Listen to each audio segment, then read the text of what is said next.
예, 오늘 하나님의 말씀은 고린도전서 1장 18절입니다. 고린도전서 1장 18절.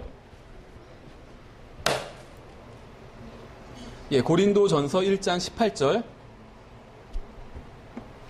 예, 오늘 우리는 십자가에 대해 하나님의 말씀을 살펴보려고 합니다. 그래서 이제 십자가라는 말이 나온 본문을 이제 거의 다 찾아봤습니다. 십자가는 뭐 로마 천주교의 상징도 아니고 또 어떤 장식품이나 이런 액세서리도 아니고 무슨 행운을 가져다 주는 부적도 아닙니다. 아니면 뭐 사고를 방지해주는 그런 부적도 아니에요. 십자가는 여러분과 저의 죄값을 치르기 위해서 예수 그리스도께서 달리신 처형 도구입니다. 저는 예수님을 믿지 않는 사람들이 십자가를 장식품으로 목이나 귀에 걸고 다니는 것을 보면 기분이 좋지는 않습니다. 어떤 락앤롤 가수나 영화배우가 큼지막한 십자가를 목에 걸고 있는 것만큼 또 기분을 상하게 하는 건 또 없을 것 같아요. 예, 고린도전서 1장 18절 보시면 다 같이 한번 읽어보겠습니다. 고린도전서 1장 18절 시작. 십자가를 선포함이 멸망하는 자들에게는 어리석은 것이로되 구원받은 우리에게는 하나님의 권능이니라. 예, 그래서 십자가에 대해서 말씀하고 있죠. 예, 제가 잠깐 기도하고 시작하겠습니다. 하나님 아버지, 저희들 이렇게 모여서 또 주님의 말씀을 듣고 또 교제를 나누고 또 주님의 말씀을 공부할 수 있도록 인도해 주셔서 감사드립니다.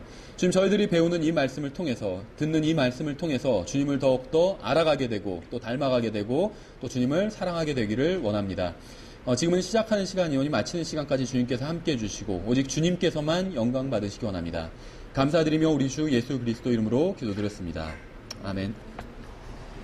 십자가는 이제 두 가지 측면이 있습니다. 그래서 여기서 십자가를 선포한다고 이렇게 얘기하고 있는데 우리는 십자가를 선포해야 돼요. 근데 이제 십자가는 두 가지 측면이 있습니다.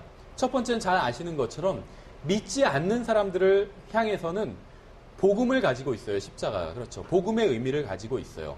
그래서 예수님께서 십자가 위에서 죽으셨는데 그냥 죽으신 게 아니라 우리의 죄값을 치르기 위해서 죽으셨다는 거죠. 그래서 십자가는 믿지 않는 자들을 향해선 이제 복음을 선포하고 있습니다. 또 믿는 사람들을 향해서는 우리가 이 세상에서 어떻게 살아야 되는지를 선포하고 있어요. 그래서 오늘 우리가 이제 설교 내용에서 살펴볼 건 주로 이 두 번째에 관해서 주로 살펴보게 됩니다. 성경은 십자가를 선포함이 하나님의 권능을 선포하는 것이라고 말씀하고 있어요. 그렇죠. 십자가를 선포함이 하고 마지막에 보면 하나님의 권능이니라 이렇게 말씀하고 있죠. 따라서 우리는 십자가를 선포해야 합니다. 그렇죠. 그렇다면 우리는 구체적으로 무엇을 선포해야 될까요? 십자가를 선포해야 되는데 그냥 십자가 이렇게 얘기할 수는 없잖아요. 그렇죠. 구체적으로 무엇인가를 선포해야 돼요. 그래서 오늘 우리가 그 내용을 좀 살펴보려고 합니다. 보통 이제 복음을 전하면 지금 굉장히 안타까운 게 이제 영접 기도라는 게 지금까지도 유행하는지 모르겠지만 한때 한국 교회에서 굉장히 유행했었어요. 그래서 제가 과거에 이제 잠깐 병원에 입원했던 적이 있었는데 한 보름 정도 병원에 입원해서 있으면 특히 정형외과 같은 경우엔 정형외과 병동에는 이렇게 교회에서 굉장히 많이 오거든요. 왜냐하면은 다른 병은 어떻게 될지 모르잖아요. 그렇죠. 근데 정형외과는 일정 기간 입원해 있다가 퇴원을 하게 돼요. 그래서 교회에서 와서 복음도 전하고 하면 나중에 이제 예수님 믿게 되면 교회에 올 수도 있고, 그리고 또 정형외과 사람들은 그렇게 막 극심한 고통 중에 있지 않거든요. 환자들이 다 수술하고 나서는 회복을, 뼈가 붙는 거 기다리고 있는 사람들이기 때문에 시간도 많고 할 일도 거의 없어요. 그래서 이제 많이 복음을 전하러 오는데 뭐 좋은 일이죠. 복음 전하러 오는 건. 그리고 이제 심심하니까 사람들이 얘기도 들어주는 경우도 있고 그럽니다. 근데 어떤 분이 와서 복음을 전하려고 하더라고요. 그래서 저 분 열심히 복음을 전하려고 하나 보다 이렇게 생각하는데 갑자기 다짜고짜, 그러니까 저한테가 아니라 제 옆에 있던 사람한테 갑자기 다짜고짜 제가 당신을 위해서 기도를 해주겠다고 그러는 거예요. 그러니까 보통 좀 복음을 전한다고 하면 또 싫다고 하는 사람들도 있잖아요. 귀찮다고. 근데 기도를 해준다고 그러니까 알았다고 빨리 하라고, 빨리 이제 하게 하고 보내려고. 그래서 그냥 또 기도를 하나 보다 이렇게 생각을 했는데 다짜고짜 영접 기도를 하더라고요. 그러면서 하나님 오늘 이 영혼을 뭐 만나게 해주셔서 감사드립니다. 이 영혼이 오늘 뭐 구원받게 해주셔서 감사드립니다 하면서 막 영접 기도를 막 해요. 그리고 가더라고요. 그래서 이거는 뭔가 이런 생각을 했는데 영접 기도가 한국 교회에서 굉장히 유행을 했던 것 같아요. 그래서 교회에서 나눠주는 어떤 교회 안내 전도지 같은 걸 보면 앞의 내용은 다른 얘기예요. 하나님은 사랑이시고 그래서 자기네들은 어떤 봉사를 하고 있고 뭐 그런 자기네 교회를 소개하는 내용을 하다가 맨 끝에 가서 그런데 이 기도만 따라 하시면 됩니다 하면서 영적 기도가 나오더라고요. 복음도 전하지 않고 그냥 영적 기도만 나오면서 영적 기도를 따라 하라는 거예요. 영적 기도 자체는 문제가 없습니다. 근데 영적 기도를 따라 하는 것은 아무런 의미가 없어요. 그렇죠. 앵무새한테 영적 기도를 따라 하는 거 시킬 수도 있겠죠. 구간조. 그렇다고 해서 그 앵무새가 구원받게 되는 건 아니잖아요. 그러니까 영적 기도를 그냥 따라하게 하는 것, 또 따라하는 것, 이것은 아무런 의미가 없다는 겁니다. 예수 그리스도를 실제로 믿어야 돼요. 그러니까 내가 교회를 다닌다고 해서 구원받는 게 아닌 것처럼 그냥 영적 기도를 따라한다고 해서 구원받는 것도 아니라는 거죠. 사실 성경에 보면 영적 기도 자체가 나쁘다는 건 아니에요. 해서 뭐 나쁠 건 없겠죠. 하지만 성경에 영적 기도라는 건 나오지 않는다는 거죠. 성경에서 말씀하시는 것은 진실한 마음으로 예수님을 믿는 거예요. 아, 예수님께서 십자가에서 피를 흘리고 죽으셨는데 그게 나 때문이구나 라고 믿는 것. 그러면 구원을 받는다는 겁니다. 그렇죠. 그래서 에디오피아 넷이나 무슨 뭐 빌립보 간수가 영적 기도하는 거 성경에 나오지 않거든요. 영적 기도가 잘못된 건 아니지만 성경엔 나오지 않아요. 그 사람들은 복음을 듣고 그 즉시 예수님을 믿었습니다. 그리고 바로 구원받았어요. 우리는 오늘 이제 십자가에 대해서 살펴보려고 합니다. 예수 그리스도께서 십자가 위에서 무엇을 하셨는지에 대해서도 이제 아마 좀 살펴보게 될 겁니다. 그리고 또 예수 그리스도의 십자가와 우리가 무슨 관계가 있는지. 그러니까 우리가 구원받기 전에 십자가와 관계가 있었어요. 우리가 그 십자가를 믿으면 구원을 받게 되는 거죠. 근데 구원받고 나서 또 십자가와 우리가 무슨 관계가 있는지를 살펴보려고 합니다. 먼저 빌립보서 2장을 보겠습니다. 빌립보서 2장. 좀 우리가 오늘 성경을 여러 군데를 찾아봐야 되는데 같이 우리가 찾아볼 구절이 있고 또 이제 제가 찾고 그냥 읽고 지나갈 구절이 있습니다. 먼저 빌립보서 2장을 한번 같이 찾아보겠습니다. 우리는 십자가를 선포해야 된다고 이렇게 말씀하고 있어요. 그런데 그렇다면 우리는 구체적으로 무엇을 선포해야 되는 걸까요?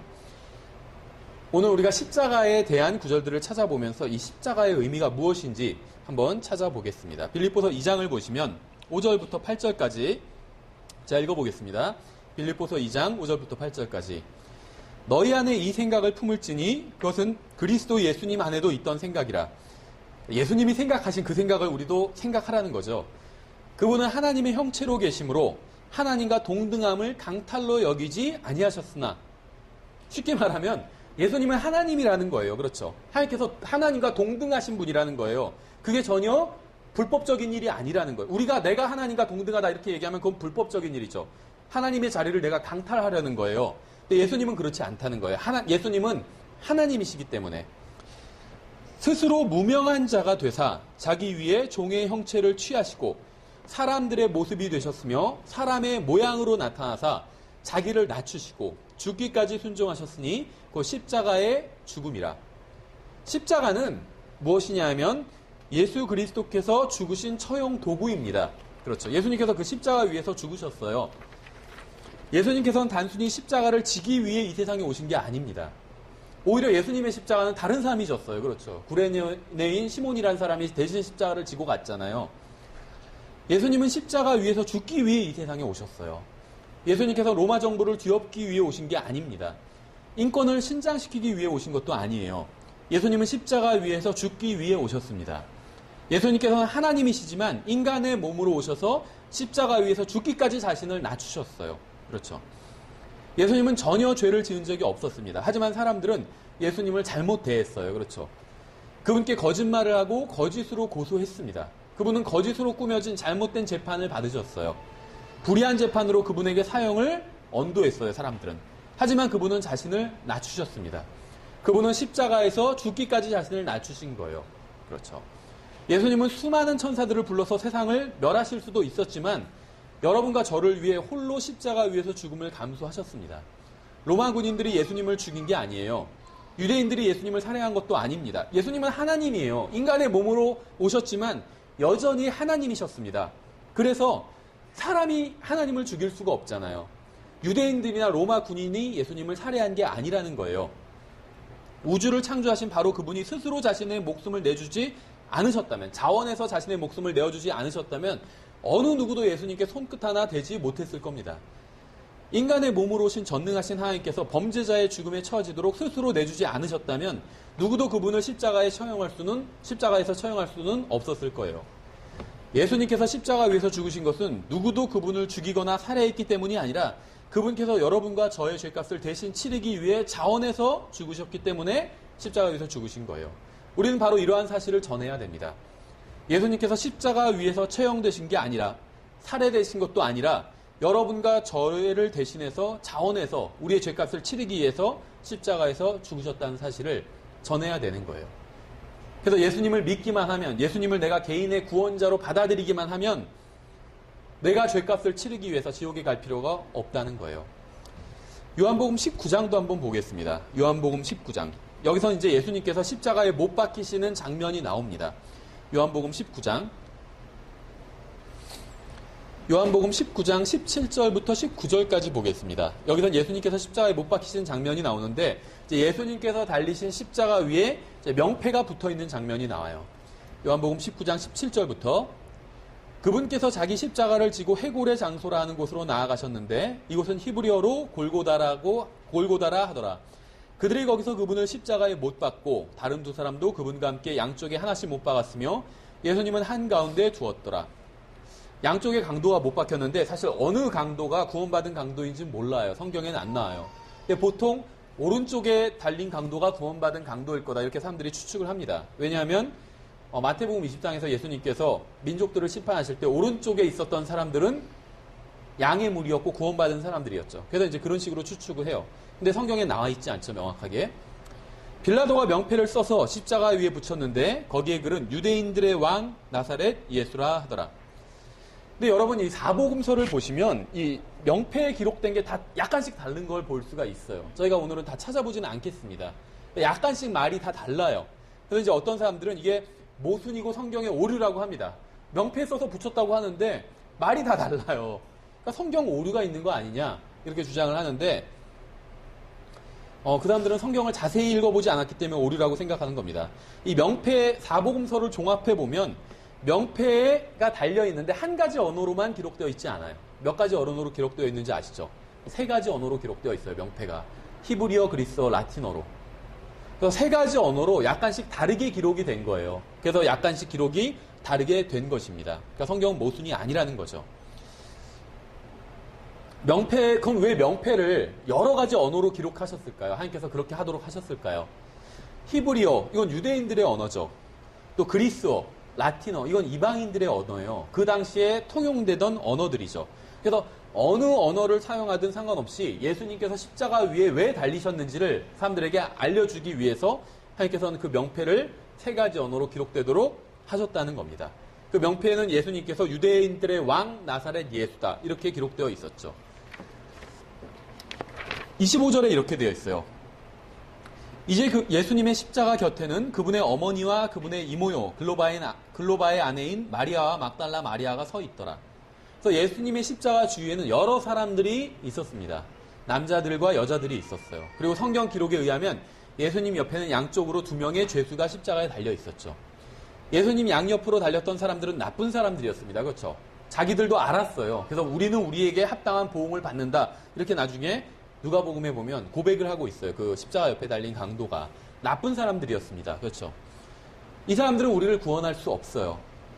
예수님의 십자가 아래에 있었던 사람들 중에는 선한 사람들도 있었습니다. 예수님을 따르던 사람들, 선한 사람들도 있었어요. 하지만 이 사람들도 우리를 구원할 수는 없습니다. 예수님의 십자가 아래에는 그분의 제자들도 있었어요. 하지만 그들도 여러분을 구원할 수는 없습니다. 십자가 밑에는 예수님의 육신의 어머니인 마리아도 있었어요. 마리아는 하나님의 어머니는 아닙니다. 하나님은 어머니가 없어요. 근데 예수님께서 육신으로 오실 때 그 육신의 어머니는 마리아였죠. 마리아는 인간이었어요. 그렇죠. 하지만 선한 사람이었죠. 근데 그 마리아도 우리를 구원할 수는 없었습니다. 그러니까 십자가가 있고 십자가 주위에 많은 사람들이 있었지만 아무도 우리를 구원할 수 있는 사람은 없었다는 거예요. 이 세상엔 선한 사람도 있고 악한 사람도 있습니다. 좋은 사람도 있고 나쁜 사람도 있어요. 주님의 제자들도 있고 주님을 따르지 않는 사람들도 있습니다. 여러분을 구원할 수 있는 유일한 분은 바로 가운데 십자가에 달린 예수 그리스도예요. 왜냐하면 그분은 하나님이기 때문에 우리의 죄값을 다 치러줄 수가 있기 때문에 우리를 구원하실 수 있다는 거예요.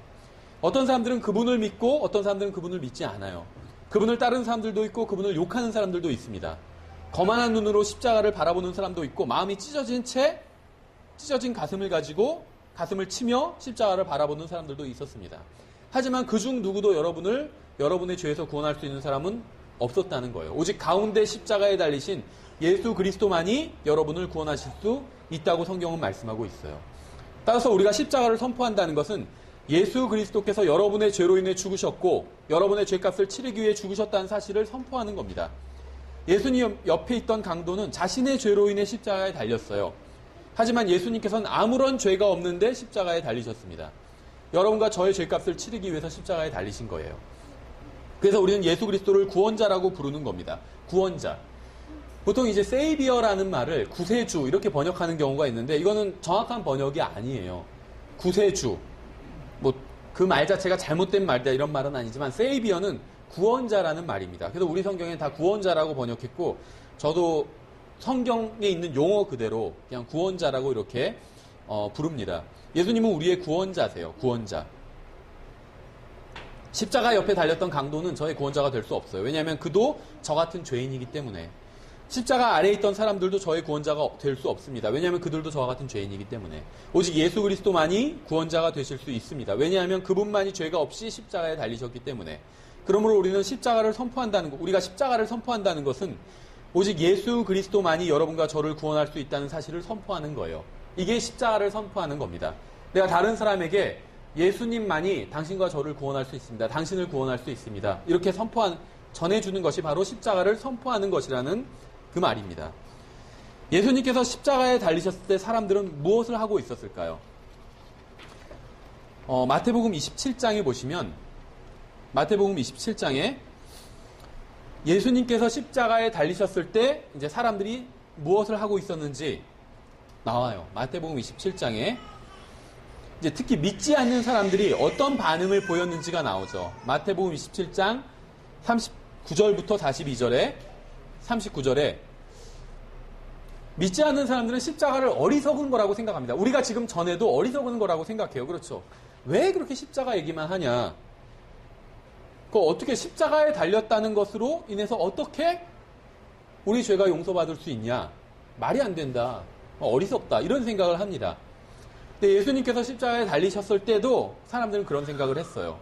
마태복음 27장 39절에 지나가던 자들은 자기 머리를 흔들고 그분을 욕하며 이르되 성전을 헐고 사흘 만에 짓는 자여 내 자신이나 구원하라. 내가 만일 하나님의 아들이거든 십자가에서 내려오라 하고 그와 같이 수제사장들도 서기관들과 장로들과 함께 그분을 조롱하여 이르되 그가 남들은 구원하였으나 자기는 구원할 수 없도다. 그가 이스라엘의 왕이라면 지금 십자가에서 내려올 것이라. 그러면 우리가 그를 믿겠노라. 전능하신 하나님께서는 인간의 몸으로 오셔서 인간의 죄값을 치르고 그들의 혼을 지옥에서 구원하기 위해서 십자가 위에서 죽으셨어요. 근데 본문에 나온 사람들은 머리를 흔들면서 욕을 하고 있어요. 조롱하고 있는 거죠. 예수님께서는 그들을 위해 죽으셨지만 그들은 예수님을 거부하고 조롱하고 비웃고 욕하고 있는 겁니다. 만약 여러분이 십자가 위에서 죽으신 구원자 그분의 구원에 대해 선포하면 사람들은 본문에서와 같은 비슷한 반응을 보일 거예요. 사람들이 우리의 구원자께서 십자가 위에서 돌아가실 때 이런 반응을 보였다면 우리가 그분을 선포할 때 같은 반응을 보인다고 해서 이상하게 생각할 것은 전혀 없다는 거예요. 그렇죠? 우리가 아무리 복음을 열심히 전하는데 사람들이 그걸 거부하고 욕한다고 해서 이상할 게 전혀 없다는 겁니다. 마가복음 15장은 제가 그냥 읽어볼게요. 비슷한 본문이에요. 15장 29절부터 32절에 지나가던 자들은 자기 머리를 흔들고 그분께 욕하며 이르되 아하 성전을 열고 사흘 만에 짓는 자여 내 자신이나 구원하고 십자가에서 내려오라. 십자가에서 내려오라는 거예요. 자꾸. 하고 그와 같이 수제사장들도 서기관들과 함께 조롱하며 자기들끼리 이르되 그가 남들은 구원하였으나 자기들끼리 말하는데 그가 남들은 구원했다 이렇게 얘기해요. 자기는 구원할 수 없도다. 이스라엘의 왕 그리스도는 지금 십자가에서 내려와 우리가 보고 믿게 할지어다 하며 그분과 함께 십자가에 못 박힌 자들도 그분을 욕하더라. 우리가 십자가를 선포할 때 무엇을 전해야 될까요? 예수님께서는 자신을 욕하는 자들을 위해서 죽으셨습니다. 또 저들을 용서해달라고 그렇게 기도하셨죠. 마지막 순간에. 자신을 조롱하는 자를 위해서 죽으셨어요. 자신을 비웃는 자들을 위해서 죽으셨습니다. 그분은 그분의 이름을 저주하는 자들을 위해서 죽으신 거예요. 그런데 본문을 잘 보면 이 사람들이 한결같이 하는 말이 있죠. 바로 내 자신이나 구원하라는 거예요. 내 자신이나 구원해라. 근데 이것이 바로 이 세상의 철학입니다. 그들은 예수님을 무시했어요. 이 세상 사람들은. 예수님은 죽어가고 있는데 자신들은 살아있기 때문에 조롱한 거죠. 네가 무슨 남을 구원하냐. 네 자신이나 구원해라. 그들은 다른 사람이 죽건 말건 자신들만 살아있으면 상관없었어요. 그렇죠. 남이 어떻게 되든 상관없이 자기 자신만 구원하면 된다는 게 바로 이 사람들의 삶의 원칙이었기 때문에 네 자신이나 구원하라 이런 말을 했던 거란 것이죠. 그러니까 예수님의 삶의 원칙은 달랐어요. 예수님의 삶의 원칙은 다른 사람들을 구원하는 것이었어요. 근데 인간의 다른 사람들의 삶의 원칙은 자기 자신을 구원하는 게 삶의 원칙이에요. 그래서 예수님 보고도 네 자신이나 구원해라 이런 얘기를 하고 있다는 것이죠. 예수님은 다른 사람들을 구원하기 원하셨습니다. 이게 바로 우리가 예수 그리스도를 높이고 찬양을 드리고 모든 영광을 그분께 돌리는 이유예요. 성경을 보면 하나님께서는 모든 사람이 구원을 받고 진리의 지식에 이르기를 원하신다고 말씀하고 있어요.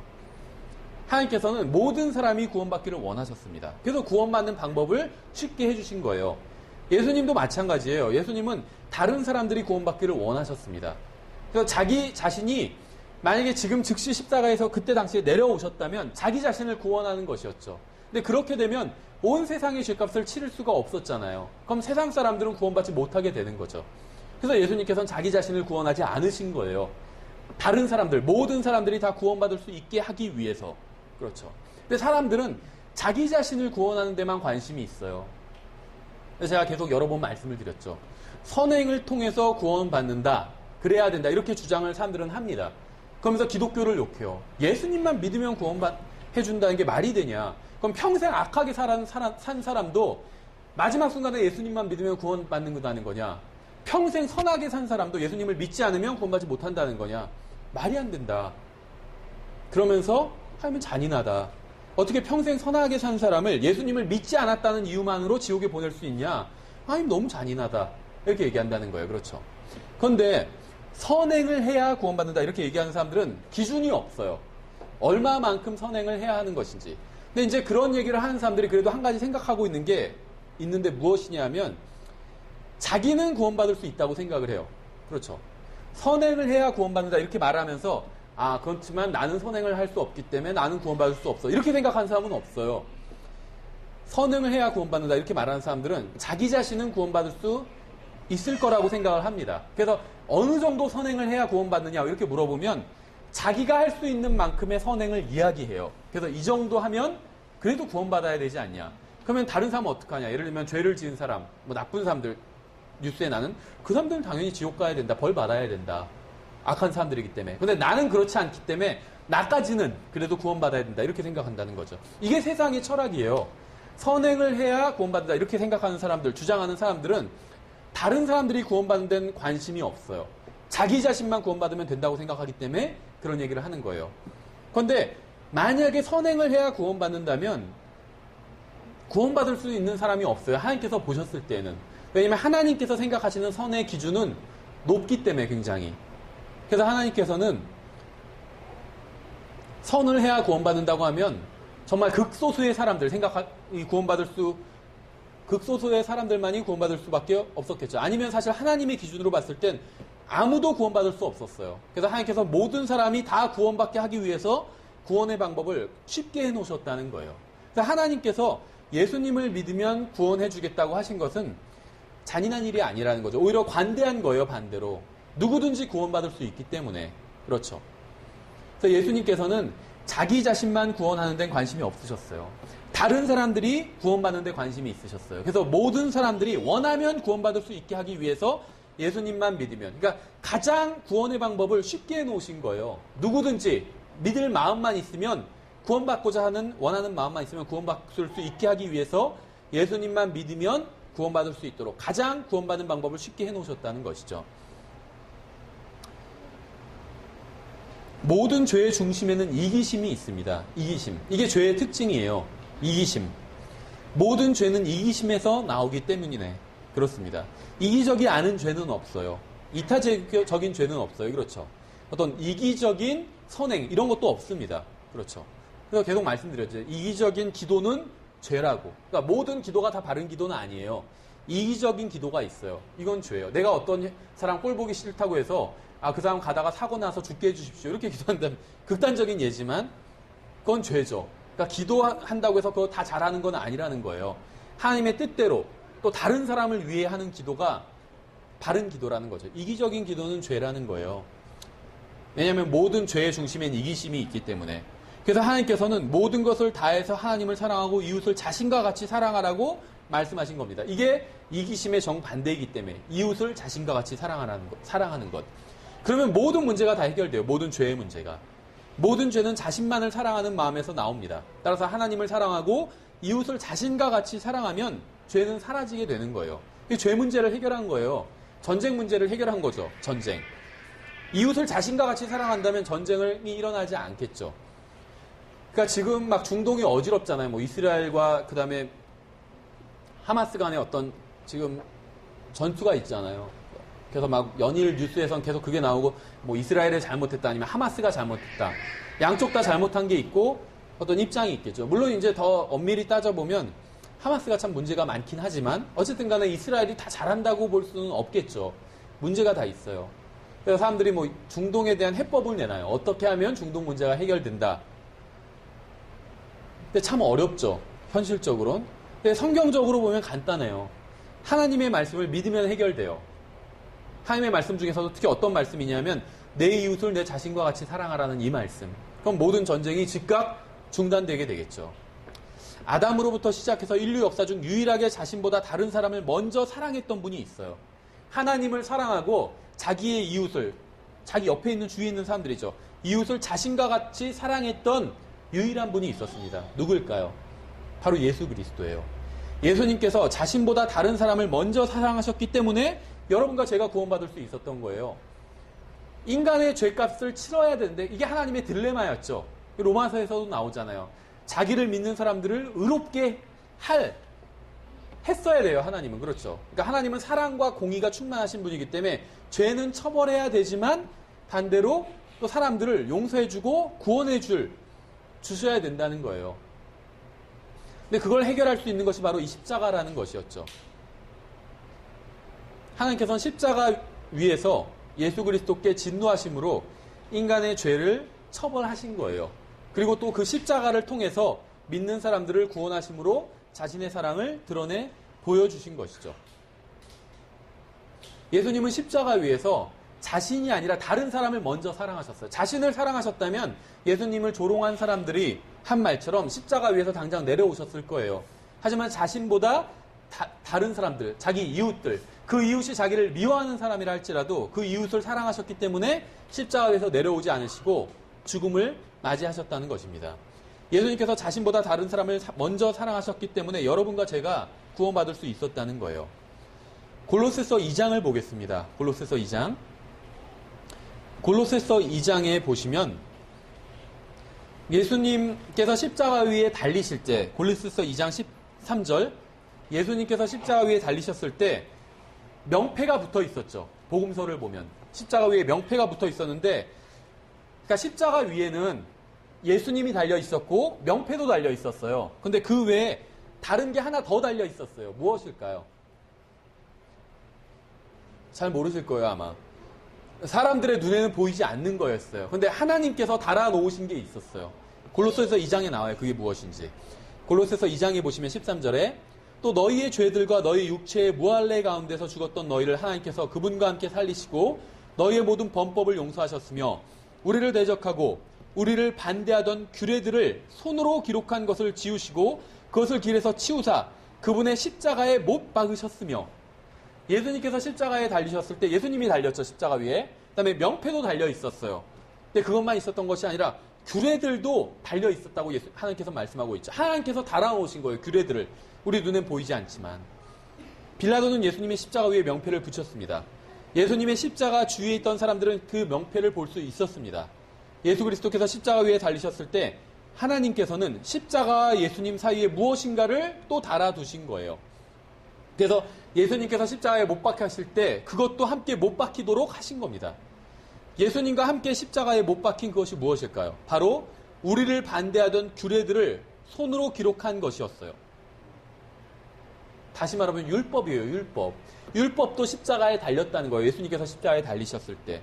너는 내 앞에 다른 신들을 두지 말라. 어떤 색인 형상도 만들지 말라. 내 아버지 어머니를 공경하라. 안식일을 기억하여 거룩히 지키라. 이런 율법. 이것들이 예수님의 십자가에 함께 달렸다는 거예요. 함께. 이러한 말씀들이 바로 우리를 반대하려던 규례들이었어요. 율법이. 하나님께서는 이러한 규례들도 예수 그리스도와 함께 십자가에 못 박아 버리신 겁니다. 그래서 어떤 일이 일어났을까요? 예수 그리스도의 피가 단순히 저의 죄만 덮어버린 것이 아니라 저를 대적하던 규례들도 덮어버린 거예요.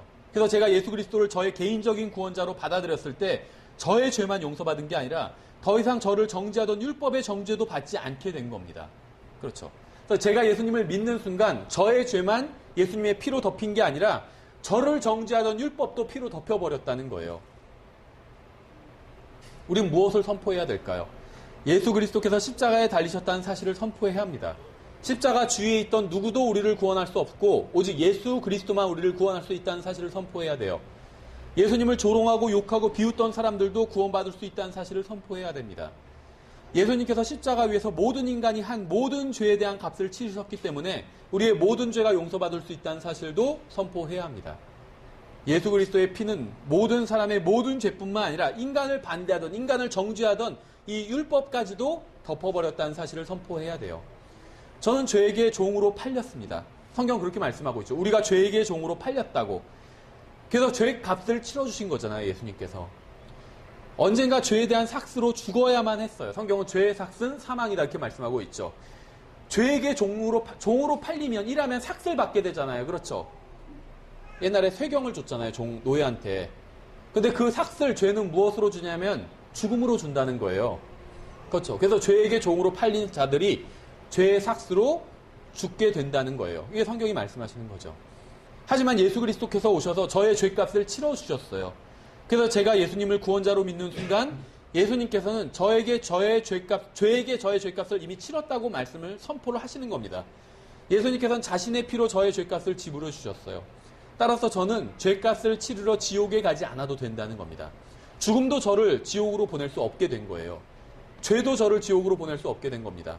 누구도 저를 지옥으로 보낼 수 없게 된 거예요. 저의 죄에 대한 값이 모두 치러졌기 때문에.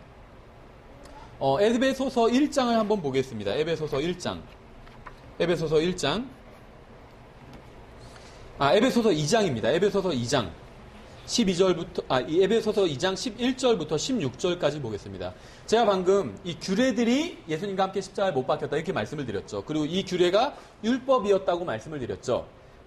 제가 한 말이 이제 그 근거가 이 에베소서 2장에 있어요. 에베소서 2장에 보시면 11절에 그러므로 기억하라. 너희는 지나간 때에 육체로 이방인이요 손으로 육체 행하는 할례를 받아 할례자라 불리는 자에 의해 무할례자들이라 불리던 자들이라.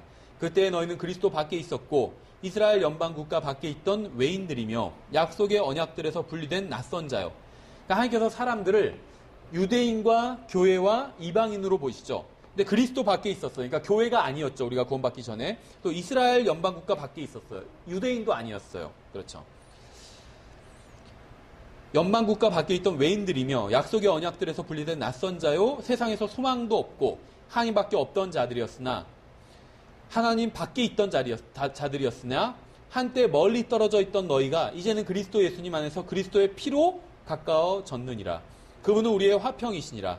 그분께서 둘을 하나로 만드사 우리 사이의 중간 분리벽을 허무시고 원수되게 하는 것, 즉 규례들에 수록된 명령들의 율법을 자기 육체로 없애셨으니, 잘 보세요. 그리스도의 피로 또 자기 육체로 율법을 없애셨다고 말씀하고 있어요. 율법을 덮어버린 거예요. 이것은 이 둘을 자기 안에서 하나의 새 사람으로 만듦으로써 화평을 이루려 하시며 또 십자가로 그 원수되게 하는 것을 죽이사 친히 십자가로 이 둘을 한 몸으로 하나님과 화해하게 하려 하심이라. 서로 미워하던 두 사람이 있습니다. 구원받기 전엔 서로 계속 미워하는 관계였어요. 그런데 두 사람이 다 구원받고 나면 더 이상 미워하는 관계가 되지 않는다는 거예요. 화해하게 된다는 것입니다. 그렇죠. 그러니까 우리가 구원받게 된다는 것은 정말 많은 의미를 가지고 있어요. 단순히 죽어서 하늘나라에 간다. 그 이상의 의미를 가지고 있다는 거예요. 서로 원수였던 사람이 화해를 이루게 된다는 거예요. 왜 화해를 이룰까요? 구원받은 사람은 하나님과 화평을 누리게 되죠. 로마서에서도 분명히 말씀하고 있어요. 그렇죠. 그 방금 우리가 읽은 에베소서 2장에서도 말씀하고 있어요. 하나님과 원래 원수였는데 화해를 이루게 된다는 거예요. 그래서 구원받지 않은 사람들한테 하나님께서 당신을 사랑하십니다. 이렇게 얘기하는 게 왜 그렇게 이야기하는지 우리가 이해는 하지만 그 자체가 사실 문제가 있다고 말씀을 드렸죠. 구원받지 않은 사람의 지금 현 상태는 하나님의 사랑을 받고 있는 상태는 아니에요. 하나님의 은혜를 받고 있는 상태인 건 맞아요. 그렇죠. 그 사람이 먹고 자고 그 사람이 누리는 모든 것들은 하나님의 은혜로 그 사람이 누리는 것들입니다. 하지만 하나님께서 그 사람을 사랑하고 계신 건 아니에요. 과거에 2000년 전에 사랑하셨어요. 그래서 독생자를 주셨죠. 요한복음 3장 16절은 과거형으로 돼 있어요. 현재는 요한복음 3장 16절에서는 그 사람의 머리 위에 하나님의 진노가 있다고 말씀하고 있어요. 그렇죠. 그래서 로마서 5장에선 구원받지 않은 사람의 지금 현 상태는 하나님의 원수라고 말씀하고 있어요. 근데 구원받게 되면 하나님과 화해하게 된다고 말씀하고 있어요. 원수가 아니라 이제는 하나님의 자녀가 되는 거예요. 근데 그뿐만이 아니에요. 구원받은 사람은 하나님과만 화해한 게 아니라 다른 사람들과도, 원수였던 다른 사람들과도 화해를 이룰 수 있게 되었다는 겁니다. 왜 그럴까요? 내 안에 하나님께서 계시는데 그 사람 안에도 하나님께서 계시기 때문에. 그렇죠. 그래서 하나님을 사랑하는 사람들은 하나님께서 사랑하신 그 사람도 사랑하게 된다는 거죠. 그래서 서로 화해를 이룰 수 있게 된 거예요. 여러분, 우리가 에베소서 2장에서 읽은 본문이 무엇이라고 말씀하고 있는지 아시겠어요? 11절에서 유대인과 이방인이 할례자와 무할례자가 예수 그리스도의 십자가로 인해서 하나의 새로운 사람이 되었다고 말씀하고 있어요. 유대인이나 이방인이나 예수님 안에서는 한 사람이 되었다는 거예요. 그리스도의 몸을 이루면서. 성령님께서 구원받은 사람 안으로 들어오시고 또 구원받은 또 다른 사람 안으로 들어오셔서 서로 형제라는 사실을 깨닫게 해주신다는 겁니다. 그렇죠. 그래서 교회에 문제가 생기면 이제 대부분은 이제 형제 자매들끼리 분열이 이제 일어나게 됩니다. 그러니까 분열이 일어나는 게 문제인 거예요. 그렇죠. 서로 미워하게 되는 것. 근데 왜 서로 미워하게 되냐면 자신이 받은 이 구원의 의미를 망각하기 때문이에요. 내가 받은 이 구원의 의미. 내가 예수님을 믿고 예수님께서 성령님을 통해서 내 안에 들어오시죠. 그것과 마찬가지로 내가 싫어하는 저 형제 안에도 예수님께서 성령을 통해서 들어오신다는 거예요. 이걸 안다면 그 사람을 미워할 수가 없어요. 그렇죠. 근데 그걸 망각했을 때 서로 미워하고 물고 뜯고 싸우게 된다는 겁니다. 예수 그리스도의 십자가는 인간과 하나님만 연결시켜 줄 뿐만이 아니라 인간과 인간도 연결시켜 줍니다. 전에는 도저히 연합할 수 없었던 두 사람이 예수 그리스도의 십자가를 통해 하나로 연합하게 되는 거예요. 예수 그리스도의 십자가를 통해 서로 미워하던 사람들이 사랑할 수 있게 된 겁니다. 왜냐하면 구원받은 사람의 내면에서 하나님께서 일하시기 때문에. 이것이 바로 십자가의 능력인 거예요. 사람들은 평화를 원하지만 예수 그리스도의 십자가 없이는 진정한 평화란 존재할 수가 없습니다. 하나님께서 사랑이라는 사실을 알기 전에는 다른 사람을 진정으로 사랑할 수가 없어요. 성령님을 소유하기 전에는 다른 사람을 제대로 사랑할 수 없습니다. 왜냐하면 성령님의 열매가 사랑이기 때문에. 따라서 만일 여러분이 구원받았고 성령님을 소유하고 있다면 다른 형제 자매를 사랑할 수 없다는 말은 할 수 없다는 겁니다.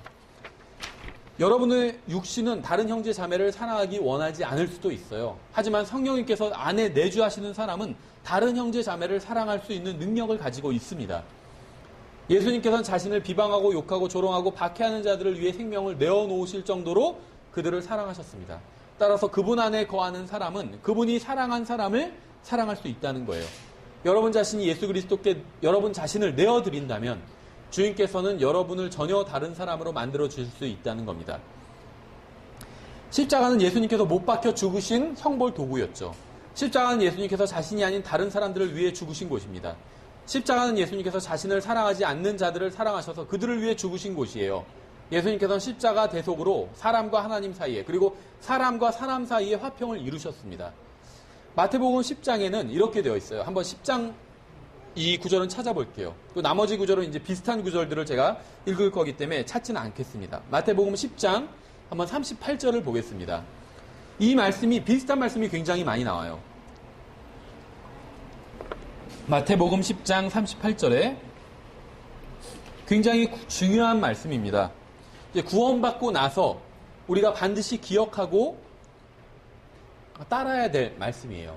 마태복음 10장 38절에 또 자기 십자가를 지고 내 뒤를 따르지 아니하는 자도 내게 합당치 아니하니라. 이렇게 말씀하고 있는데 마태복음 16장에서는 약간 다르게 말씀하고 있어요. 이건 제가 한번 읽어볼게요. 16장 24절에서 그때 예수님께서 자기 제자들에게 이르시되 어떤 사람이 나를 따라오려거든 자기를 부인하고 자기 십자가를 지고 나를 따를지니라. 10장에선 자기를 부인하라는 말은 없었죠. 16장에선 자기를 부인하고 십자가를 지고 자기 십자가를 다른 사람 십자가 지지 말고 다 자기 십자가를 지고 따라오라고 말씀하고 있어요.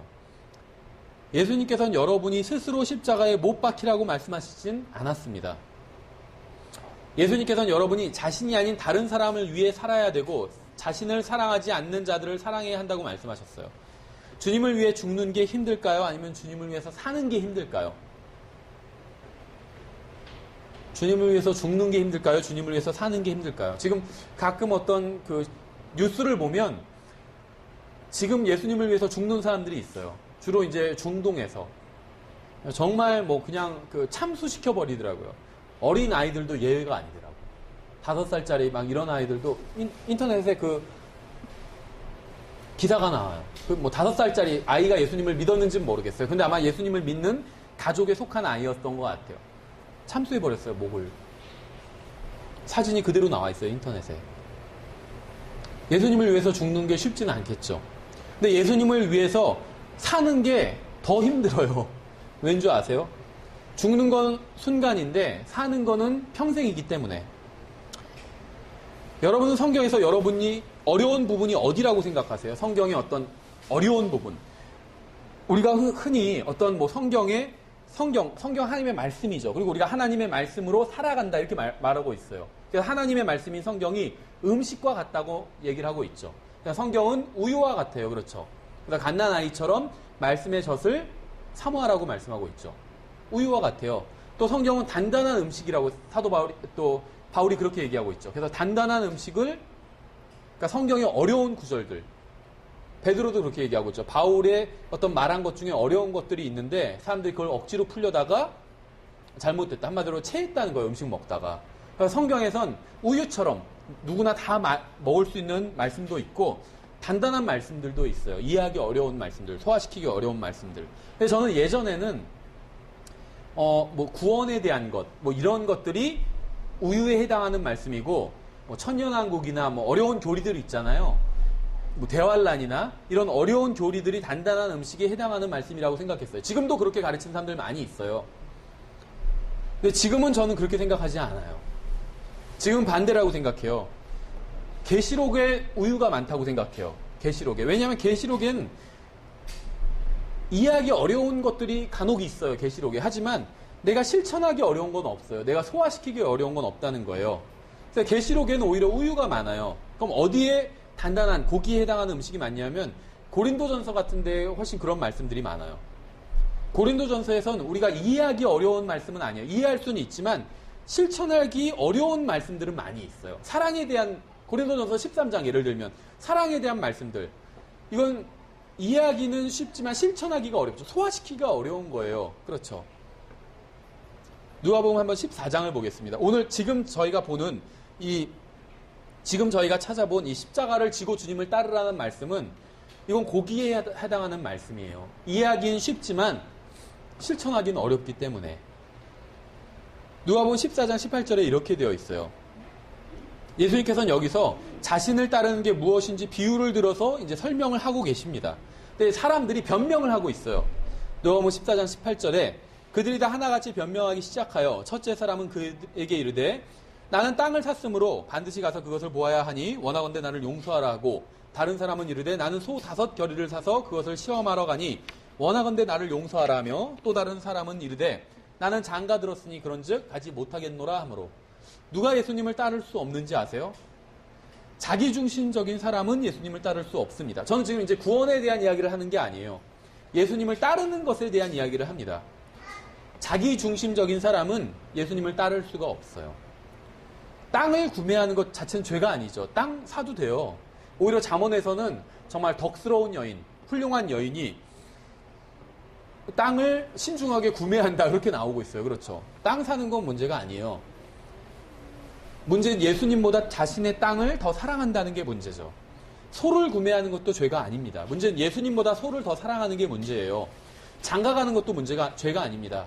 하지만 예수님보다 아내를 더 사랑하는 것은 죄라는 것이죠. 가족 때문에 예수님을 섬길 수 없다고 하는 것은 죄고 핑계에 지나지 않는다는 겁니다. 가족 때문에 예수님을 섬길 시간이 없다고 하는 것은 죄라는 거예요. 이제 우리가 읽은 본문과 정반대의 이야기가 나와요. 27절에 누구든지 자기 십자가를 지고 나를 따라오지 아니하는 자도 능히 내 제자가 되지 못하리라. 여러분은 십자가를 지지 않고도 예수님에 대해서 배울 수는 있습니다. 그렇죠? 교회에 와서 성경 공부를 하면 예수님을 배울 수가 있어요. 또 좋은 책들, 신앙서적을 읽으면 예수님을 배울 수가 있어요. 십자가를 지지 않고도. 여러분은 십자가를 지지 않고도 예수님에 대해 이야기를 할 수 있습니다. 여러분은 십자가를 지지 않고도 예수님을 위해 사는 사람들과 어울려서 교제를 나눌 수 있어요. 여러분은 십자가를 지지 않고도 찬송가를 부를 수 있습니다. 주님께서 찾으시는 사람은 자신을 부인하고 다른 사람을 사랑하면서 자신의 십자가를 지고 주님을 따라가는 사람이에요. 성경은 이런 사람이 바로 예수님의 제자라고 말씀하고 있습니다. 저는 지금 누가 교회 회원인지 누가 구원받은 사람인지에 관해 이야기하는 것이 아닙니다. 누가 예수 그리스도의 제자인지에 관해서 이야기하고 있는 거예요. 지금 이 본문의 문맥은 구원에 대한 이야기가 아니에요. 예수님의 제자에 대한 이야기를 하고 있는 거예요. 예수님께서는 십자가를 지고 주님을 따르는 것에 대해 단 한 번만 말씀하신 게 아니라 계속 복음서에 보면 반복해서 말씀하고 있어요. 마태복음에서는 2번이나 얘기하고 있잖아요. 누가복음 9장에서도 또 같은 말씀이 나와요. 그분께서 그들에게 엄히 명하사 아무에게도 그것을 말하지 말라고 명하시고 이르시되 사람의 아들이 반드시 많은 일들로 고난을 당하고 장로들과 수제사장들과 서기관들에게 버림받아 죽임을 당하며 셋째 날 일으켜지리라 하시니라. 또 그분께서 그들 모두에게 이르시되 어떤 사람이 나를 따라오려거든, 구원에 대한 이야기가 아니에요. 예수님을 따르는 이야기입니다. 어떤 사람이 나를 따라오려거든 자기를 부인하고 날마다 자기 십자가를 지고 나를 따를지니라. 본문에 나온 한번 단어들을 잘 보세요. 고난을 받고 버림받고 죽임을 당하는 것, 이런 걸 얘기하고 계시죠. 은사주의자들은 예수님을 따르면 부자가 되고 병이 낫고 인기가 많아지고 만사형통하는 것처럼 이야기를 합니다. 근데 성경에 그런 건 없어요. 그건 구약 성경에서 유대인들에게 하신 말씀이지 신약 성경에서 예수님을 믿으면 이 세상에서 잘 먹고 잘 살게 된다라고 말씀하시는 건 없어요. 우리는 이 세상에서의 약속을 받은 게 아니라 새 하늘과 새 땅, 새 예루살렘을 약속으로 받은 거예요. 오히려 이 세상에선 예수님을 잘 믿으면 고난을 당하게 돼요. 예수님이 고난을 당하고 죽임을 당하고 버림을 받으셨잖아요. 그렇죠? 예수님을 따라가는 사람은 예수님이 가셨던 그 길을 가는 사람이에요. 이 세상에서. 이게 중요해요. 우린 예수님을 따라야 되는 사람이죠. 구원받고 나서. 그럼 예수님이 이 세상에서 어떤 길을 가셨죠? 고난과 버림받음과 욕먹는 것과 죽임당하는 길을 가셨어요. 그럼 우리도 이 세상에선 그 길을 가는 거죠. 근데 그게 다가 아니죠. 예수님은 이 세상에선 그렇게 가셨지만 그 다음에 어디로 가셨죠? 하늘나라에 가셨어요. 아버지 우편에 앉으셨죠. 그럼 우리도 이 세상에선 고난의 길을 가지만 그 다음에 어디를 가게 되죠? 하늘나라에 가는 거예요. 아버지 우편에 앉게 되는 거예요. 예수님과 함께. 그래서 성경은 그걸 보고 우리를 어떻게 표현하고 있냐면 예수님과 함께한 공동 상속자라고 표현하고 있는 거죠. 그러니까 이 세상에서는 안 좋아요. 예수님께서 안 좋은 길을 가셨기 때문에 이 세상 관점에서. 근데 그 다음 세상에선 가장 좋은 자리에 앉으신 거죠. 우리도 그렇게 된다는 거예요. 그게 예수님을 따르는 거예요. 그러니까 이 세상에선 어려움이 있지만 그 다음엔 영광이 기다리고 있는 거예요. 주님께서는 자신은 고난과 버림과 죽임을 당할 것이라고 하시면서 자신을 따르라고 하셨습니다. 예수님을 따르는 예수님의 제자가 많지 않은 게 절대 놀라운 일이 아니죠. 생각해 보세요. 구원은 좁은 길과 좁은 문이에요. 그렇죠? 구원의 길과 구원의 문은 어려운 길은 아니에요. 쉬워요. 예수님께서 십자가 위에서 나의 죄값을 다 치르셨다는 사실을 마음으로 믿으면 구원받게 해주신다고 말씀하셨어요. 생각해 보세요. 마음으로 하면은 한 것으로 인정해 주겠다. 그것보다 더 쉬운 게 어디 있겠어요. 실제 어디 가서 하라는 게 아니에요.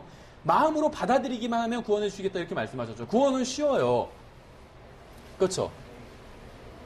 구원의 길이 좁은 길이고 구원의 문이 좁은 문이지만 어렵진 않아요. 어렵다고는 안 했어요. 좁다고만 했지. 좁은데 걷기 쉬울 수는 있잖아요. 그렇죠? 구원의 길은 좁지만 쉬워요. 가기는 쉬워요. 왜 좁다고 말씀하고 있냐면 구원받지 않은 사람보다 구원받은 사람이 훨씬 적기 때문에 그래서 이 세상을 한번 살펴보세요. 구원받은 사람보다 구원받지 않은 사람이 훨씬 더 많죠. 구원받은 사람은 소수예요. 그런데 구원받은 사람 중에서도 예수님의 제자는 더 소수예요. 그렇죠. 구원받았다고 해서 다 자기 십자가를 지고 예수님을 따르는 건 아니잖아요. 자기 십자가를 지고 따르지 않으면 그건 예수님의 제자가 아니에요. 구원받지 못했다는 말을 하는 게 아니에요. 예수님의 제자가 아니라는 그 말을 하는 거예요. 저는 제가 예수님을 잘 따르고 있다고 느꼈던 적이 있습니다. 열심히 교회 다니고 열심히 성경 공부하고 할 땐 제가 예수님을 잘 따르고 있었다고 생각을 했어요. 제가 예수님을 잘 따르지 못한다고 느꼈던 적도 있었습니다. 제가 죄를 짓고 구원받고 나서 죄를 지었을 땐 내가 정말 예수님을 잘 못 따르고 있구나. 제가 또 교회 열심히 나올 땐 내가 예수님을 잘 따르고 있구나. 이렇게 느꼈다는 거예요. 자신이 예수님을 잘 따르고 있다고 느끼거나 못 따르고 있다고 느끼는 것은 예수님의 제자가 아니라는 오히려 증거예요.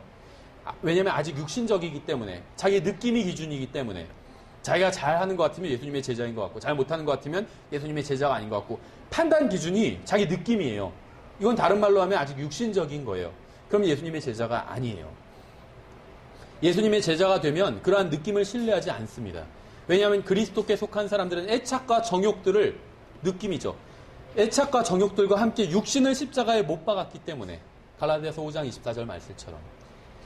우리의 가정이 망가지는 이유는 우리가 육신적이기 때문입니다.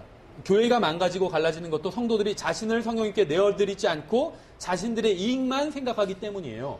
그래서 대접받으려고만 하기 때문에 교회가 망가지는 거예요. 그래서 자주 말씀드렸죠. 이 교회는 왜 이게 없어? 막 이렇게 얘기하시는 분들이. 과거에 제가 다니던 교회도 그분도 5년 이상 다녔어요. 오래 다녔어요. 자기도 그 교회 멤버예요. 간증도 하고 멤버가 되겠다고, 회원이 되겠다고. 그런데도 이 교회는 왜 이런 게 없어? 막 이런 얘기를 해요. 그럼 이 교회라고 할 때 거긴 자기도 포함되어 있어야 돼요. 그렇죠. 그래서 저한테 누가 좋은 교회를 어떻게 찾냐 물어보면 저는 항상 두 가지를 보라고 얘기를 해요. 첫째는 하나님의 말씀을 배울 수 있는 교회. 그래서 그 교회에 가서 하나님의 말씀으로 섬김을 받을 수 있는 교회. 하나님의 말씀으로 내가 체험을 받을 수 있는 교회. 반드시 그런 교회를 찾아야 돼요. 그 두 번째는 자기가 그 교회에서 섬길 수 있는 교회. 그 교회의 부족함을 자기가 채울 수 있는 교회. 그래서 자기가 섬김을 받고 자기가 섬기는 그 교회. 그렇죠. 모든 성도들이 다 이래야 돼요. 여러분은 섬김을 받아야 돼요. 또 섬겨야 돼요. 저도 마찬가지예요. 저도 여러분을 섬겨야 되고 섬김을 받아야 돼요. 서로 이런 관계에 있는 교회가 가장 좋은 교회예요. 이런 교회를 여러분 찾으셔야 돼요. 교회 크기나 교회 가니까 냄새 나더라. 이건 중요하지 않아요. 물론 중요하긴 하지만 저희 계속 열심히 냄새를 빼고 있습니다. 근데 더 중요한 건 섬기고 섬김을 받을 수 있는 것. 이게 가장 중요한 거라는 거예요. 주님께서는 매일 자신의 생명을 자신이 아닌 다른 사람들을 위해 살라고 말씀하고 계십니다. 자신을 미워하는 자들을 위해 살라고 하세요. 그렇게 하면 주님의 제자가 될 수 있다고 말씀하고 있어요. 사도행전 11장 26절에 보면 성경에는 그리스도인이란 표현이 몇 번에 걸쳐서 나와요. 그 그리스도인이란 게 몇 번 나오나 보니까 한 3번 나오는 것 같아요. 그런데 스마트폰으로 찾아보니까 제가 내가 그리스도인가 이런 것까지 다 나오더라고요. 근데 그리스도인, 크리스찬이란 말은 성경에 3번 나와요, 딱. 그런데 사도행전 11장 26절에선 이게 그리스도인의 직접적인 정의는 아니지만 그리스도인은 누구인지를 볼 수 있는 구절이에요. 보통 우리가 그리스도인이라고 하면 이걸 한자어로 하면 기독교인이 되죠. 기독교인은 그리스도인이란 말이에요. 똑같은 말이에요. 영어로는 둘 다 크리스찬이거든요. 그래서 보통 종교가 뭐예요? 그러면 기독교예요. 이렇게 얘기해요. 그래서 누구한테 물어보면 뭐 여기서 지금 제사 지내니까 같이 지내요. 그러면 저는 기독교인이에요. 이렇게 얘기하기도 해요. 다른 말로 하면 저는 그리스도인이에요. 이렇게 얘기하는 거예요. 뭐 그렇게 말하는 자체가 다 잘못됐다. 지금 이런 얘기를 하는 건 아니에요. 근데 성경적 정의를 보면 사도행전 11장 26절 보면 제자들이 처음으로 그리스도인이라고 불렸어요. 그럼 사도행전 11장 26절 2절에도 구원받은 사람들은 있었어요. 그렇죠. 그런데 구원받은 사람들을 다 그리스도인이라고, 우리식으로 하면 다 기독교인이라고 부르지는 않았다는 거예요. 성경에선 제자들만을 그리스도인이라고 불렀다는 거예요. 근데 우리가 지금 여러 찾아서 읽어본 구절들에 의하면 예수님의 제자가 되기 위해, 구원받기 위해서 이렇게 하라는 게 아니에요. 구원은 너무 쉬워요. 예수님께서 나의 죄값을 다 치러주셨다는 걸 내가 믿으면 이게 추인하는 거라고 제가 말씀드렸죠. 일종의 목공 원리에 대한 추인이에요. 받아들이겠다, 내가 그걸. 받아들이면 더 이상 내가 죄값을 치르지 않아도 돼요. 그렇죠. 한 번 죄값이 치러졌기 때문에 구원은 쉬워요. 근데 예수님의 제자가 되는 것은 쉽지는 않아요. 왜냐하면 제자가 되기 위해선 반드시 날마다 자기 십자가를 지고 자기를 부인하고 주님을 따라야 제자가 된다고 그렇게 말씀하셨죠. 그래서 사도행전 11장 26절에선 예수님의 제자들이 처음으로 그리스도인이라고 불렸대요. 처음으로 구원받은 사람들이 그리스도인을 불렸다. 이렇게 기록되어 있지 않아요. 제자들이 처음으로 그리스도인이라고 불렸다고 말씀하고 있어요. 저는 구원받았습니다. 예수님을 믿고 구원받았어요. 구원받은 사람이에요. 하지만 제가 그리스도인이라고 하지는 못하겠더라고요. 성경에 이렇게 정의를 보고 나서는. 왜냐하면 제 인생이 예수 그리스도를 드러내고 있지 못하기 때문에. 저는 예수님을 알고 있어요. 그분은 저의 구원자입니다. 저는 죽으면 하늘나라로 가게 될 거예요. 하지만 그분의 인생과 제 인생 사이에는 엄청난 간격이 있어요. 서로 닮은 점이 거의 없어요. 그리스도를 따르는 사람, 즉 그리스도인이라고 하기엔 제 인생에 무리가 있다는 거예요. 여러분 어떠신가요? 마가복음 8장에도 비슷한 말씀이 있어요. 34절에 제가 읽어볼게요. 그냥 그분께서 전에 사람들을 자기 제자들과 함께 불러 그들에게 이르시되 누구든지 나를 따라오려거든 자기를 부인하고 자기 십자가를 지고 나를 따를지니라. 누구든지 자기 생명을 구원하려 하는 자는 그것을 잃되 누구든지 나 복음으로 인해 자기 생명을 잃을 자는 바로 그것을 구원하리라. 사람이 만일 온 세상을 얻고도 자기 혼을 잃으면 그에게 무슨 유익이 있겠느냐. 사람이 무엇을 주어 자기 혼을 대신하게 하겠느냐. 한 가지만 한번 생각을 해볼게요. 예수님께서 십자가 아래에는 예수님의 십자가 아래에는 예수님에 대해 아주 나쁜 말을 하는 사람들이 있었습니다. 사람들이 자신을 욕하고 미워하고 거부하는데도 예수님께서는 왜 그들을 위해 죽으셨을까요? 예수님께서 자신보다 그들을 더 염려하셨기 때문이에요. 근데 우리는 어떤가요? 사람들이 반대하고 비난하면 우리는 십자가를 선포하는 것을 중단합니다. 왜냐하면 복음 전하는 걸 중단하는 거예요. 왜냐하면 우리는 우리를 반대하고 비난하는 사람들보다 우리 자신을 더 염려하기 때문에. 우리가 예수 그리스도와 함께 십자가에 못 박혀 있다면 우리는 다른 사람이 우리에 대해 무엇이라고 하든 상관하지 않고 십자가를 선포할 겁니다. 모든 죄의 중심에는 이기심이 있다고 말씀을 드렸어요. 이러한 이기심의 반대가 바로 십자가입니다. 예수님께서 자신만을 생각하셨다면 십자가에 자신의 생명을 내어주지 않으셨을 거예요. 우리가 육신이 아닌 성령님께 자신을 내어드린다면 십자가를 지고 주님을 따를 수 있을 겁니다. 이 시간 우리가 주님께 이렇게 간구했으면 합니다. 주님은 지금도 살아계십니다. 주님의 생각을 제 머리로 할 수 있도록 도와주십시오. 주님의 말씀을 제 입으로 할 수 있도록 도와주십시오. 주님의 길을 제 다리로 걸을 수 있도록 도와주십시오. 주님의 마음을 제가 주님의 마음으로 주님의 자녀들을 대할 수 있도록 도와주십시오. 주님께서 저의 인생을 사실 수 있도록 저의 인생을 주님께 온전히 내어드릴 수 있도록 매일 그렇게 하면서 주님을 따라갈 수 있도록 주님 도와주시기 원합니다. 이렇게 저희는 간구했으면 좋겠어요. 제가 예수 그리스도와 함께 십자가에 못 박혀 사는 날이 인생을 제대로 산 날입니다. 인생에 대한 평가는 어떤 이 세상의 기준으로 하는 것이 아니에요. 하나님의 말씀대로 합니다. 하나님의 기준으로 인생에 대한 평가가 이루어지게 돼 있어요. 이 세상에선 돈 많이 벌고 명성을 얻고 유명해지고 하면 저 사람은 제대로 된 인생을 살았다 이렇게 평가를 합니다. 근데 하나님은 그렇게 생각하지 않으세요. 그리스도의 심판석에선 인생을 그런 식으로 평가하지 않으세요. 십자가에 못 박혀 사는 날 자기가 십자가에 못 박혀 있다고 인정하고 주님을 자기 십자가를 지고 주님을 따른 그 날만 인생을 제대로 산 것이에요. 이 세상에서 많은 돈을 벌지 않아도 상관없어요. 유명해지지 않아도 좋은 대학에 가지 않아도 좋은 직장을 잡지 않아도 상관이 없어요. 십자가에서 내려와 내 멋대로 산 날은 아무리 많은 돈을 벌고 큰 성공을 거둔다 해도 인생을 완전히 망쳐버린 날입니다. 제가 인생을 의미 있게 살았다면 그것은 모두 주님께서 제 안에서 사시고 역사해 주셨기 때문이에요. 저의 인생이 십자가를 지고 날마다 주님을 따르는 인생이 되기를 원합니다. 여러분의 인생도 십자가를 지고 날마다 주님을 따르는 인생이 되기를 바랍니다. 십자가가 무엇인지 아세요? 십자가? 주님께서는 우리가 진짜 나무로 된 십자가를 지고 주님을 따르라고 그 말씀을 하신 건 아니에요. 그렇죠? 의도는 알겠지만 누구를 욕하자고 하는 얘기는 아닙니다. 근데 4월 부활절이 되면 그러니까 순환 주간이 되면 그런 퍼포먼스를 하시는 분들이 있죠. 십자가를 큰 거 정말 나무 십자가 큰 걸 만들어서 막 그걸 지고 그 마을을 한 바퀴 막 돈다거나 이런 분들 보신 적 있으세요? 신문기사에서?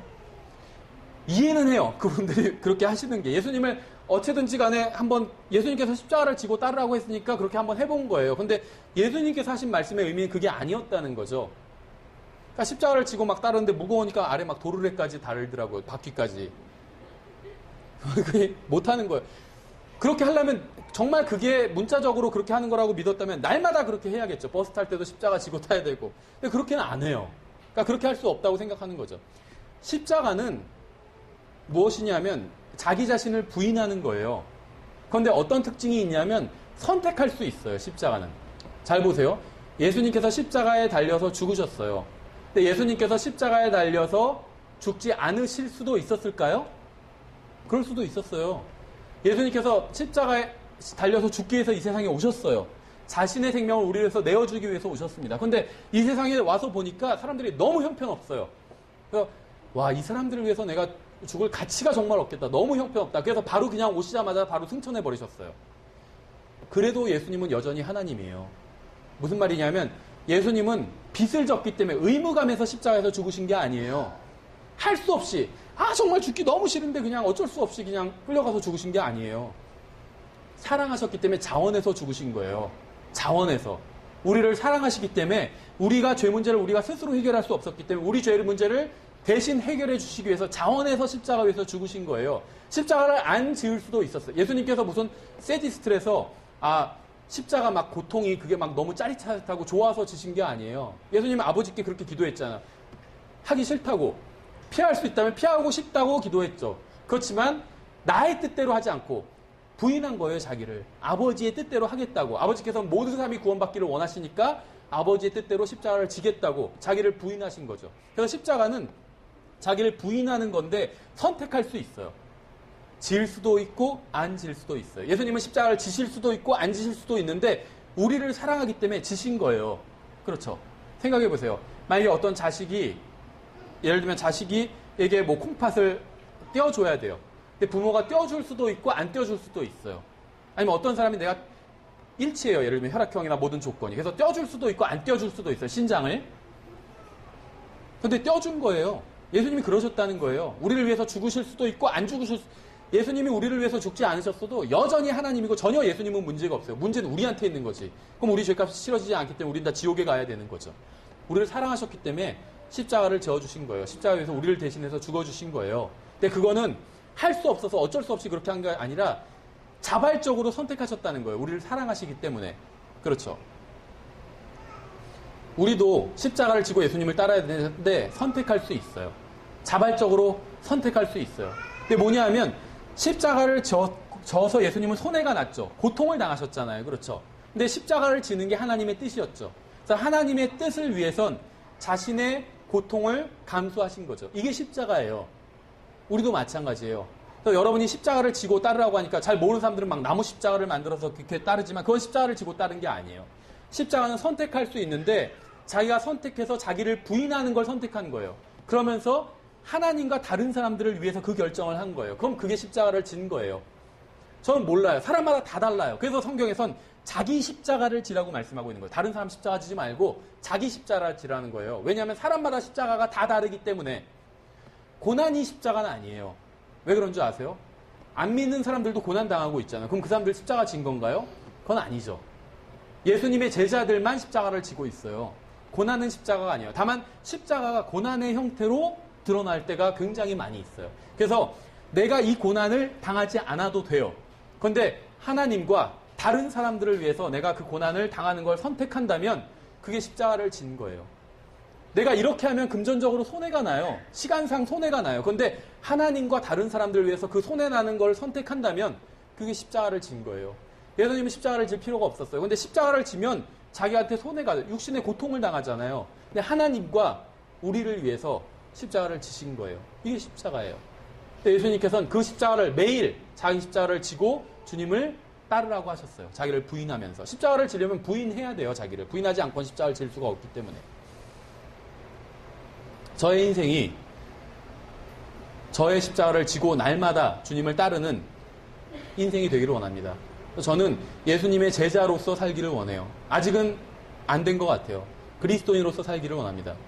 여러분도 예수님의 제자로서 그리스도인으로서 사시는 그러한 인생이 되기를 바랍니다. 제가 잠깐 기도하겠습니다. 하나님 아버지, 간구드리오니 저희가 그리스도의 삶을 제대로 살고 있는지 자신을 살펴볼 수 있게 도와주시기 원합니다. 날마다 십자가를 지고 주님을 따르고 예수님을 위해 그리고 다른 사람들을 위해 살 수 있도록 도와주시기 원합니다. 주님의 말씀을 마음으로 믿고 삶으로 드러낼 수 있도록 도와주시기 원합니다. 그리고 정말 만약 이 자리에 아직 구원받지 못한 사람이 있다면 자신의 손이 얼마나 소중한 것인지를 깨달을 수 있도록 주님 역사해 주시기 원합니다. 이 세상에서 아무리 큰 성공을 거두고 원하는 모든 것을 다 이룬다 할지라도 죽어서 지옥에 간다면 정말 아무것도 아니라는 것을, 이 세상에서의 삶이 아무것도 아니라는 것을 주님 알 수 있도록 주님께서 그 사람의 마음속에서 역사해 주시기 원합니다. 감사드리며 예수님의 거룩하신 이름으로 기도드렸습니다. 아멘. 예, 일어서셔서 저희가 찬송가 211장 찬양 주님께 드리고 예배를 마치도록 하겠습니다. 211장.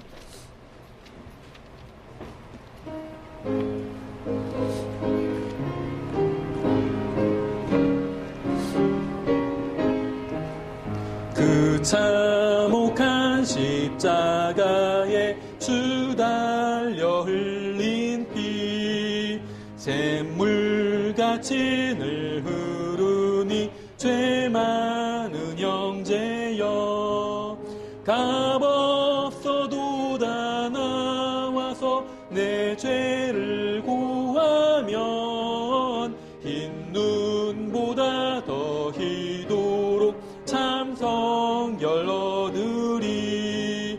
남인노라 보혈의 공로를 흠없어도 피 흘리사 날 구원하셨네. 그 흉악한 한강도는 제 죄를 깨달아 죄 없으신 주 예수를 구주로 믿었네. 내 지은 죄 흉악하나 주 예수 믿으면 용서받은 강도같이 곧 용서받으리. 남인노라 보혈의 공로를 흠없어도 피 흘리사 날 구원하셨네. 온 백성의 죄 사하신 하나님 어린 양 그 십자가 지심으로 온 인류 구했네.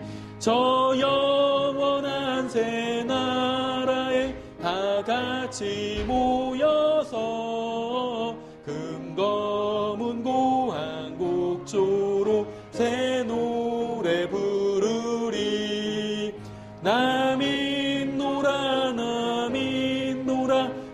보혈의 공로를 흠없어도 피 흘리사 날 구원하셨네.